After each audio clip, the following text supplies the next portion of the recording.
Movie start होती है और हमें जेल में एक प्रिजनर को दिखाया जाता है जिसे चेन से बांधा हुआ होता है। फिर वहाँ सिपाही आकर उस प्रिजनर को बुरी तरह घसीटते हुए जेल से बाहर लोगों के पास ले जाते हैं। उस कैदी को देखकर सभी लोग बहुत गुस्से में आ जाते हैं और उसे मारना चाहते हैं। सब उसे खूनी, कातिल और जानवर कहकर आवाजें लगा रहे होते हैं। फिर एक गार्ड कोर्ट से मिले ऑर्डर को पढ़ता है जिसमें लिखा था 2 दिन बाद इस कैदी को फांसी देकर मार दिया जाएगा। गार्ड के ऐसा कहते ही सभी लोग बहुत खुश हो जाते हैं। अब यहाँ पर सवाल ये था कि आखिर वो कैदी कौन था जिसे सब मारना चाहते हैं और उसे फांसी की सजा दी गई थी। फिर यही सीन कट होता है और हमें इस प्रिजनर का पास्ट दिखाया जाता है जहाँ 1738 में पेरिस शहर की एक फिश मार्केट दिखाई जाती है जो कि शहर की सबसे गंदी और बदबूदार जगह होती है। फिर हमें एक लड़की दिखाई जाती है जो कि उस फिश मार्केट में फिश बेचा करती थी और वहीं उसका एक बच्चा पैदा होता है जिसे वो वहीं गंदी जगह पर छोड़कर वहाँ से जाने लगती है। लेकिन उस बच्चे के रोने की आवाज सुनकर पास खड़े लोग उस लड़की को वहाँ से जाता हुआ देख लेते हैं, जिसके बाद उस बच्चे की मदर को फांसी देकर मार दिया जाता है क्योंकि वो लड़की इससे पहले भी अपने 4 और बॉर्न बेबीज को ऐसे ही छोड़कर चली गई थी। अपनी मदर की डेथ के बाद उस बच्चे को मैडम गिलैड के यतीम खाने में भेज दिया जाता है जहाँ बहुत ही गंदी और छोटी सी स्पेस में और भी बहुत सारे यतीम बच्चे रहा करते थे और वहीं पर रहते हुए उस बच्चे को काफी टाइम गुजर जाता है और वो बॉर्न बेबी जिसका नाम जॉन बैप्टी होता है वो 5 साल की एज तक कुछ नहीं बोल पाता, लेकिन वो सब बच्चों से बहुत ही अलग और यूनिक था। उसकी सेंस ऑफ स्मेल आम लोगों से कहीं ज्यादा तेज थी। उसे दुनिया की हर छोटी से छोटी चीज की स्मेल आती थी। ये काफी दूर से ही चीजों को सूंघकर उनका पता लगा लिया करता था और अगर कोई भी इसे खुद से दूर करता तो उसकी किसी न किसी तरह मौत हो जाती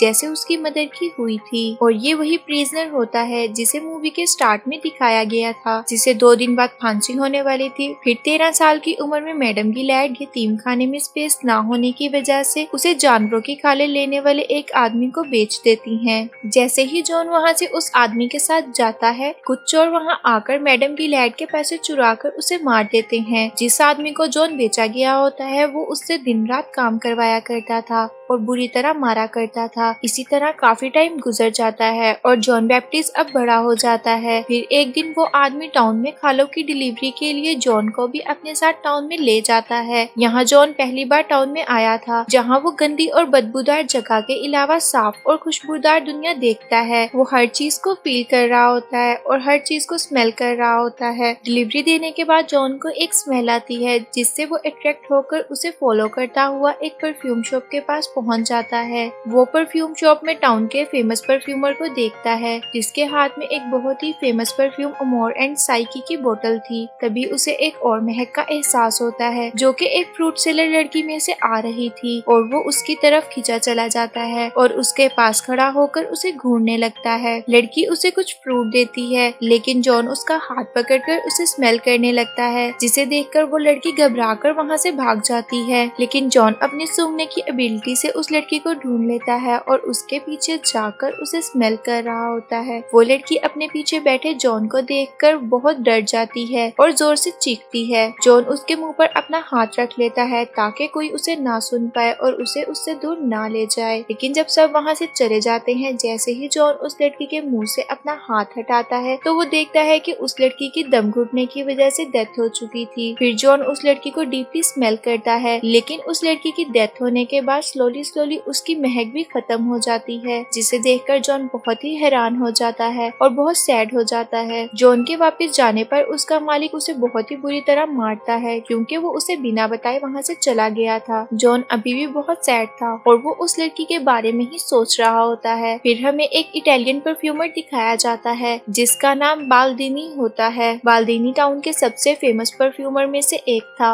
अपने पास्ट में बाल्दीनी ने कुछ बहुत ही अच्छे परफ्यूम क्रिएट किए थे, लेकिन अब वो out of touch, out of fashion हो चुके थे। टाउन में कुछ नए परफ्यूमर के आने के बाद उसका बिजनेस बंद हो रहा था और उसके ज्यादा परफ्यूम नहीं बिका करते थे। इस वक्त अमोर एंड साइकी नाम का एक परफ्यूम बहुत पॉपुलर था और वो उसे बनाना चाहता था, लेकिन वो नाकाम हो जाता है और वहीं सो जाता है। उसी रात जॉन अपने मालिक के कहने पर गॉड स्किन डिलीवरी के लिए बाल्दीनी के घर आता है। घर के अंदर आते ही उसे बहुत ही डिफरेंट और अच्छी स्मेल आने लगती है जो कि बाल्दीनी की परफ्यूम की बोतल बॉटल्स में से आ रही थी। जॉन उसे अपनी एबिलिटी के बारे में बताता है, लेकिन बालदेनी उसका मजाक उड़ाता है और उसे सीरियसली नहीं लेता, जिसके बाद जॉन उसे कुछ परफ्यूम बनाकर देता है, जिसे देखकर बालदेनी हैरान हो जाता है और वो उसे इस वक्त का फेमस परफ्यूम अमोर एंड साइकी को बनाने के लिए कहता है। जॉन को किसी भी इंग्रेडिएंट्स का नहीं पता था, वो बस अपनी गिफ्टेड स्मेलिंग एबिलिटी से ही अमोर एंड साइकी परफ्यूम को बना लेता है। फिर जॉन एक और परफ्यूम बनाता है और बालदेनी को टेस्ट करने के लिए कहता है। बालदेनी जब उसे टेस्ट करता है तो उसके होश ही उड़ जाते हैं, उसे लगता है कि वो इस दुनिया में है ही नहीं, जिसके बाद जॉन उसे कहता है कि मैं इससे अच्छे भी परफ्यूम बना सकता हूँ। बालदेनी अब उसके टैलेंट को पहचान चुका था और वो चाहता था कि अब वो उसके साथ काम करे और उसका बिजनेस पहले की तरह चल पड़े। फिर बालदेनी जॉन के मालिक से उसे खरीद कर अपने साथ ले आता है। उसे अपने से दूर करने की वजह से उसके मालिक की उसी रात शराब के नशे में पानी में गिरकर डेथ हो जाती है। जॉन के आने से वही हुआ जो बालदेनी ने सोचा था। बालदेनी का बिजनेस दोबारा से चल पड़ा और उसके परफ्यूम अब पूरे पेरिस में फेमस हो गए थे। जॉन बालदेनी के बनाए एसेंस को स्मेल करके उन्हें मिक्स करके उसके लिए परफ्यूम तैयार किया करता था। फिर बालदेनी जॉन को परफ्यूम बनाने की सीक्रेट बताता है और बताता है कि हर परफ्यूम के 3 एसेंस सेट होते हैं और हर सेट की 4 अलग अलग खुशबुएं होती हैं, जिन्हें बहुत ही ध्यान से सिलेक्ट किया जाता है, यानी कि टोटल 12 एसेंस का सेट होता है किसी भी परफ्यूम को बनाने के लिए। फिर बालदेनी बताता है कि एशियन इजिप्शियन मानते थे कि एक ट्रूली परफ्यूम बनाने के लिए एक एक्स्ट्रा एसेंस की जरूरत होती है, यानी 13 एसेंस का सेट। अगर कोई भी वो सेट बना ले तो दुनिया का कोई भी इंसान उसका तोड़ नहीं बना सकेगा। ये सुनकर जॉन उस 13 एसेंस की बोतल को बनाने का सोचता है और वो बालदेनी से एसेंस बनाने का तरीका सीखता है और बालदेनी भी एग्री हो जाता है। फिर बालदेनी कई फ्लावर्स को हीट करके उनमें से एसेंस निकालने का तरीका सिखाता है। अपनी 13 एसेंस की बोतल बनाने के लिए जॉन को लगता है कि वो किसी भी चीज को हीट करके उसमें से एसेंस निकाल सकता है। अपनी 13 एसेंस की बोतल बनाने के लिए वो आयरन, कॉपर, ग्लास को हीट कर रहा था, जिसमें कोई भी स्मेल नहीं होती, और वो एक कैट को भी बॉईल करता है, लेकिन वो नाकाम हो जाता है, जिसके बाद वो बालदेनी को झूठा कहता है और कहता है कि उसका तरीका फ्लॉप है। बालदेनी उसे बहुत डांटता है, जिसके बाद जॉन वहीं बेहोश हो जाता है और जब उसकी आंख खुलती है तो वो बालदेनी से पूछता है कि क्या कोई और तरीका है जिससे वो सेंट कैप्चर करना सीख सके। फिर बालदेनी उसे मिस्टीरियस आर्ट ऑफ इन्फलाश का नाम बताता है, यानी जानवरों के जिस्म की चर्बी को यूज करके खुशबू निकालना। मगर बालदेनी को भी इस मेथड की नॉलेज नहीं थी, इसलिए वो उसे ग्रास जाने के लिए कहता है और बदले में वो उससे सभी परफ्यूम बनाने के फॉर्मूलाज ले लेता है। जॉन के जाते ही अगली सुबह घर गिरने की वजह से बालदेनी की मौत हो जाती है। ग्रास जाते हुए जॉन को पहली दफा आजादी का एहसास होता है। अब वो किसी का भी गुलाम नहीं था। ग्रास जाते हुए वो एक पहाड़ के केव में रेस्ट करने के लिए रुक जाता है और कई दिन उसी केव में गुजारता है। एक दिन ख्वाब में वो उस फ्रूट सेलर लड़की को देखता है। नींद से उठते ही वो अपनी बॉडी को सूंघने लगता है और उसे एहसास होता है कि उसकी कोई स्मेल है ही नहीं। सुबह होते ही जॉन अपनी जर्नी स्टार्ट करता है और रास्ते में उसे वही खुशबू आती है जैसे उस फ्रूट सेलर लड़की में से आई थी और वो उसे फॉलो करता हुआ ग्रास पहुंच जाता है। वो उस खुशबू का पीछा करता हुआ उस लड़की के घर के बाहर तक पहुंच जाता है, जो कि उस टाउन के सबसे अमीर आदमी की बेटी थी और वो टाउन की सबसे खूबसूरत लड़की थी। टाउन पहुंचकर जॉन को जॉब भी मिल जाती है और वो वहाँ फ्लावर से परफ्यूम बनाने का काम करता है। यहीं वो जानवरों की चर्बी से परफ्यूम बनाने के 2 और नए तरीके भी सीख लेता है और पहले तरीके को वो अपने साथ काम करने वाली लड़की पर टेस्ट करता है, जिसे वो मारकर एक बड़े से टैंक में फ्लावर्स के साथ बॉईल करता है। क्योंकि वो लड़की यंग और ब्यूटीफुल थी, इसलिए वो उसकी बॉडी से सेंस निकालकर दुनिया की सबसे अच्छी परफ्यूम बनाना चाहता था, लेकिन उसका ये एक्सपेरिमेंट फेल हो जाता है। फिर वो अपने सीखे दूसरे तरीके को आजमाने के लिए एक तवाइफ के पास जाता है और वो उसे मारकर लेदर पर एनिमल फैट लगाकर उसकी बॉडी पर रैप करके छोड़ देता है और उसके सभी हेयर कट कर देता है। फिर कुछ ही देर बाद वो उसकी बॉडी पर लगे सारे एनिमल फैट को उतारकर उसमें इंग्रेडिएंट्स मिलाकर परफ्यूम बनाने में कामयाब हो जाता है।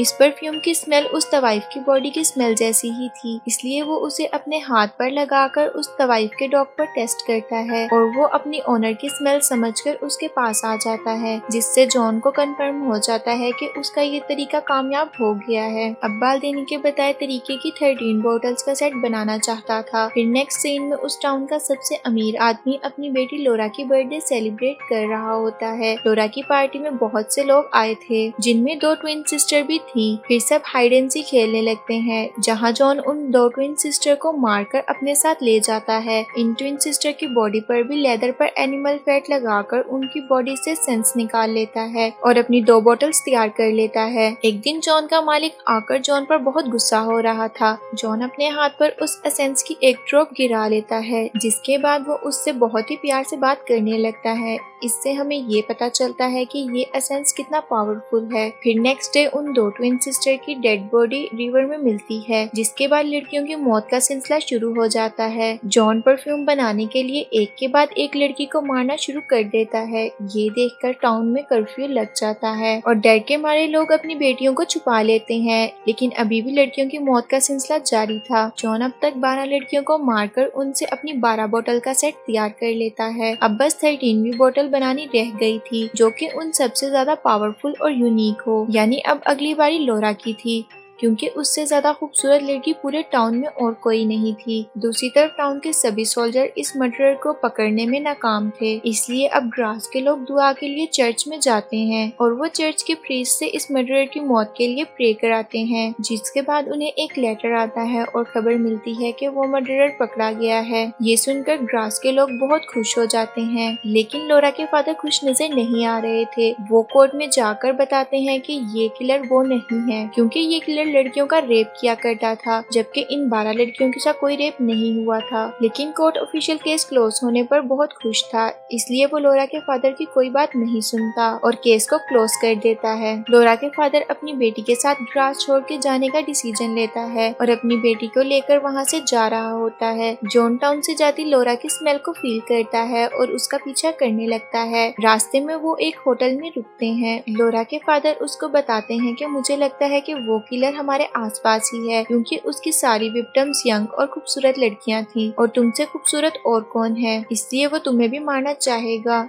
रात होते ही वो लोरा के रूम को लॉक करके चाबी अपने पास रख लेते हैं। जॉन अपनी एबिलिटी को यूज करके उसे ढूंढ लेता है और चाबी उठाकर लोरा के रूम में चला जाता है। सुबह होते ही जब उसके फादर लोरा को देखने आते हैं तो वो उसे मरा देखकर पूरी तरह टूट जाते हैं और जोर जोर से रोने लगते हैं। दूसरी तरफ उस वाइफ का डॉग अपनी ओनर के कपड़े जॉन के रूम से निकालता है, जिसे जॉन का मालिक देख लेता है और टाउन में मरी सभी लड़कियों के बाल और कपड़े मिलने लगते हैं। अब जॉन की सच्चाई भी सबको पता चल गई थी और जॉन भी लोरा की बॉडी से एसेंस निकालकर अपनी 13 बोतल्स का सेट तैयार कर लेता है और सबको मिक्स करके एक बोतल में मिला लेता है और अपनी फाइनल परफ्यूम तैयार कर लेता है। इस परफ्यूम को क्रिएट करने के लिए 13 लड़कियों की जानें गई थी। फिर वहीं टाउन के सोल्जर्स आकर उसे अरेस्ट कर लेते हैं। फिर स्टोरी 2 दिन बाद दी गई सजा से स्टार्ट होती है, जो कि मूवी के स्टार्ट में हमें दिखाया गया होता है। 2 दिन गुजर चुके होते हैं और जॉन को आज फांसी दी जानी थी। टाउन के सभी लोग वहाँ आए होते हैं जॉन को मरता देखने के लिए। फिर दिखाया जाता है जब सोल्जर जॉन को फांसी के लिए लेने आते हैं तो वो अपनी परफ्यूम की बोतल को खोल देता है और वो जेल से आजाद हो जाता है, क्योंकि वो परफ्यूम इतना पावरफुल था कि जो भी उसे स्मेल करता वो जॉन को ब्लाइंडली फॉलो करने लगता और उसे पसंद करने लगता था। जेल से आजाद होकर वो कुछ परफ्यूम अपनी नेक पर भी लगा लेता है। फिर वो खुद ही अपनी फांसी वाली जगह पर चला जाता है। जैसे ही लोग जॉन को आता देखते हैं तो जॉन एक प्रिंस की तरह वहाँ आता है। सब लोग उसके लगाए परफ्यूम को स्मेल करके उसे पसंद करने लगते हैं, यहाँ तक कि जल्लाद भी उसके सामने झुक जाता है और उसे बेगुनाह कहता है। फिर जॉन अपने बनाए परफ्यूम को एक कपड़े पर लगाकर एयर में स्प्रिट करता है, जिससे वहाँ खड़े सभी लोगों को जन्नत का एहसास होता है और वो उसे एंजल और मसीहा मानने लगते हैं और उसके सामने झुक जाते हैं। उन्हें जॉन से प्यार हो जाता है। फिर वो उस रुमाल को लोगों के बीच फेंक देता है, जिसके बाद वहाँ मौजूद सभी लोग छोटा बड़ा अमीर गरीब काला गोरा सब भूलकर प्यार करने लगते हैं। ये देखकर जॉन को भी उस फ्रूट सेलर लड़की की याद आती है। वो उसे पसंद करता था, लेकिन बाय मिस्टेक उसने उसे मार दिया था, इसलिए वो बहुत सैड हो जाता है और रोने लगता है। फिर हमें दिखाया जाता है लोरा के फादर हाथ में तलवार लेकर जॉन के पास आते हैं, लेकिन वो भी उस परफ्यूम के आगे झुक जाते हैं और रोकर जॉन से माफी मांगते हैं। उस वक्त जॉन को अपनी गलती का एहसास होता है और जॉन वहाँ से चला जाता है। जब परफ्यूम का असर खत्म होता होता है तो सभी लोग जॉन को भूल चुके थे और जॉन के मालिक को फांसी देकर मार दिया जाता है क्योंकि सब लड़कियों के बाल और कपड़े उसी के घर में से मिले थे। फिर हमें जॉन को दिखाया जाता है जो पेरिस की तरफ जा रहा होता है और उसके पास वो परफ्यूम की बोतल भी थी। उसके हाथ में दुनिया की सबसे पावरफुल चीज थी और वो उससे कुछ भी कर सकता था। वो उस फ्रूट सेलर लड़की के बारे में ही सोच रहा होता है और बहुत सैड होता है। फिर वो उसी फिश मार्केट में जाता है जहाँ वो पैदा हुआ था। वहाँ जाकर वो परफ्यूम की बोतल निकालता है और सारा परफ्यूम खुद पर गिरा लेता है, जिससे वहाँ खड़े सभी लोग उसके पास आ जाते हैं। क्योंकि परफ्यूम बहुत ज्यादा था, सभी लोग उसे नोचकर खाने लगते हैं और उसे मार देते हैं। यही मूवी एंड हो जाती है।